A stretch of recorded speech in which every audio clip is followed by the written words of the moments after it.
रोहन लाल अपनी फैमिली के साथ रहा करते थे।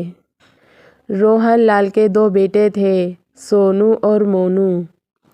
एक दिन रोहन लाल की पत्नी पड़ोस में बैठने जाती है। तभी रोहन लाल के दोनों बेटे बोलते हैं, पिताजी पिताजी, माँ कब आएंगी? बहुत ज़ोर की भूख लगी है। माँ को बहुत टाइम हो गया, अभी तक नहीं आई।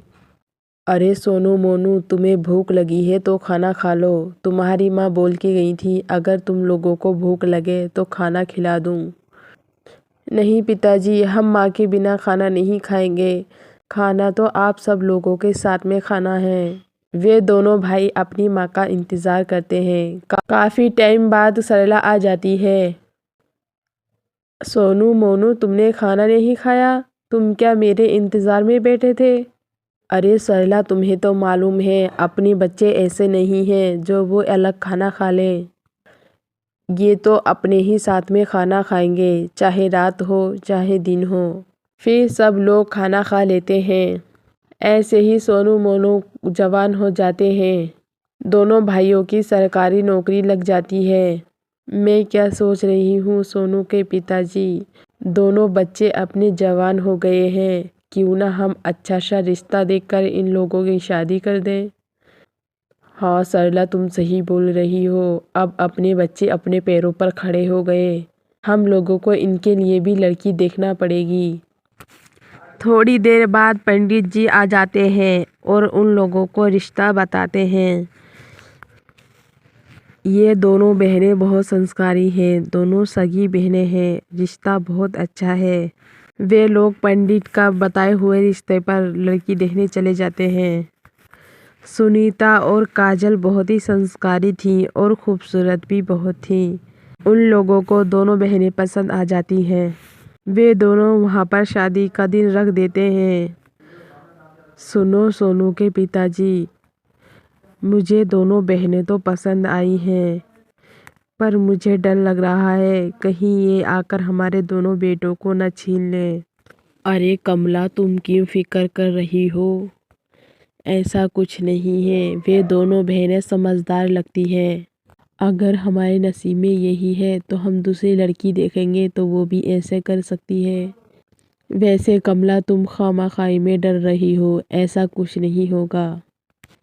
कुछ दिनों बाद सोनू और मोनू की शादी हो जाती है।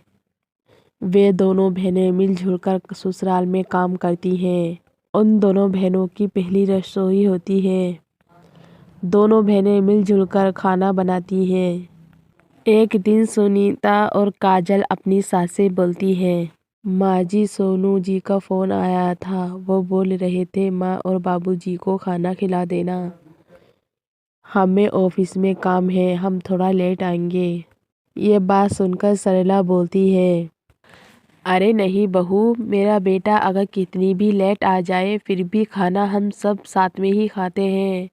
माँ जी सच बोल रही हूँ, सोनू जी ने मुझे फ़ोन किया था।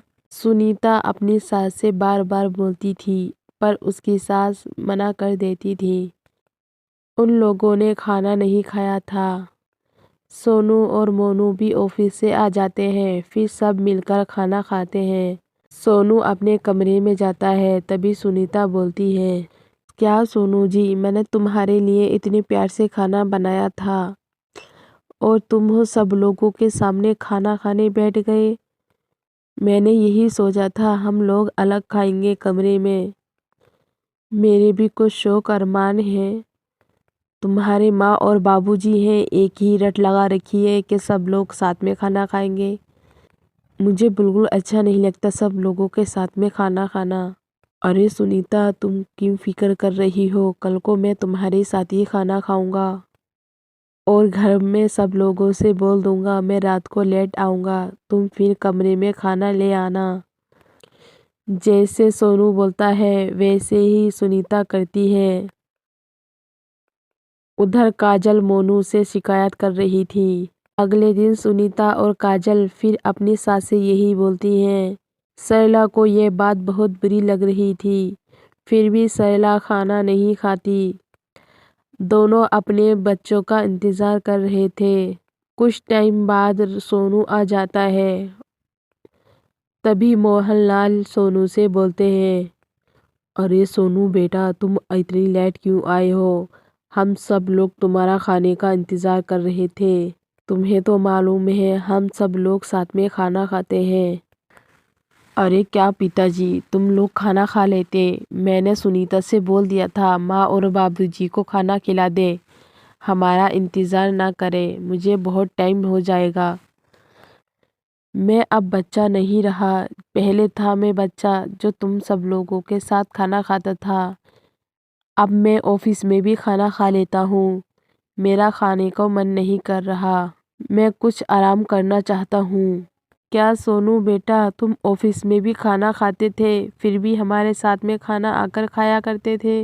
अब तुम्हारे पेट में इतनी सी गुंजाइश नहीं है जो हमारे साथ थोड़ी देर बैठ जाओ। और हाँ सोनू बेटा, अपनी पत्नी से बोल दे ये पर्दे में रहा करें, मुझे बिल्कुल अच्छी नहीं लगती और हमारे यहाँ पर नई बहुएं पर्दा करती हैं।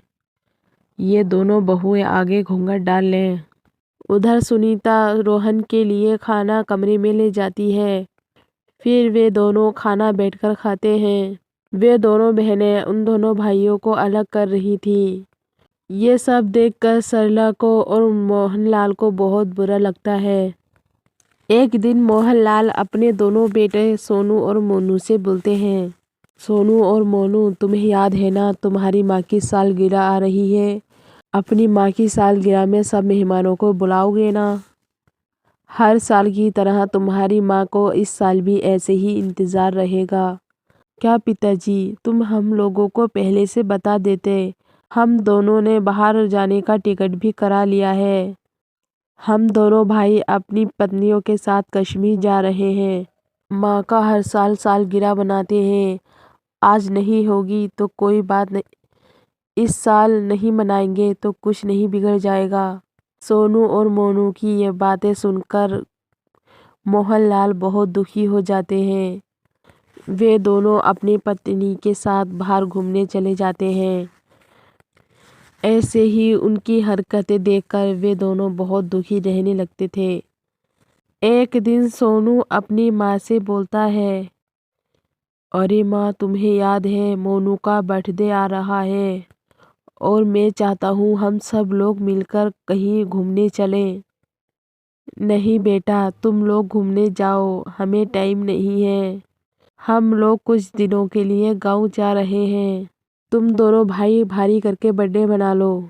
अगर हम तुम्हारे साथ नहीं होंगे तो कौन सी हमारी कमी तुम्हें महसूस होगी। सरला और मोहनलाल घर से गांव के लिए चले जाते हैं। अपनी माँ और बाबूजी को यूं जाते देखकर दोनों भाइयों को एहसास होने लगता है। जब वे घर में नहीं होते तो उनको अपनी गलती का एहसास हो जाता है। यार सोनू भाई, हमने बहुत बड़ी गलती करी है। अपने माँ और बाबूजी को हमने खुद से खुद ही दूर करा है। हम माँ और बाबूजी को छोड़कर अपनी ज़िंदगी जी रहे थे।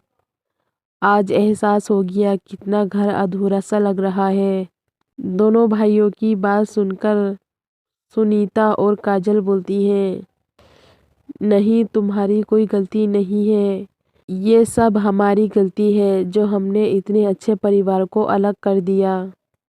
उन चारों को बहुत ज़्यादा अपने किए पर पछतावा होता है। तभी सरला और रोहनलाल वापस आ जाते हैं। उन दोनों को ये देखकर हैरत में हो जाते हैं। अरे माँ और बाबूजी, तुम कैसे? तुम लोग तो गांव वापस जा रहे थे। अरे नहीं बेटा, हम गांव नहीं जा रहे थे, बल्कि हम ये देख रहे थे तुम्हारी ज़िंदगी में हमारी जगह है भी कि नहीं, और तुम लोगों को एहसास दिलाना चाहते थे।